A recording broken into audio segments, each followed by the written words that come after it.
So we are here at one of our favorite places. It's Columbia Hills State Park, and we're taking the first walk that we haven't taken here in probably over a year. Yeah, so a couple of years. the weather's amazing. It's probably 70 degrees, and just the balsam root, the yellow daisies are blooming, and the lupin, the purple flowers, are just about blooming too. So they're not at full bloom. So we're just heading to our little favorite spot over here, a beautiful tree with wildflowers blooming all around it. So it's hard to time it just right to get the flowers. So we haven't gotten it in the last, I think, 2 years. So it's nice to be out here and get some of the flowers. That's right. It only blooms for about, the best bloom is about a 2-week period, and it's about April 15th, and it depends.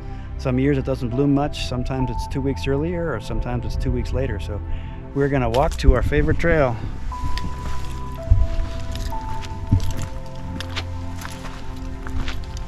Not many people out here though today, which is kind of nice. Yeah, it's great. Well, I think it's because it's Friday though. In all fairness, it's Friday. If it was the weekend, there'd be lots and lots of people around here. So.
All right, so we are walking through Columbia Hills State Park, and this is an area where it's very nice, a lot of flowers, very good lupin bloom, and balsam root, some locks. And what do you think? Pretty cool? So beautiful. It's an incredible day here.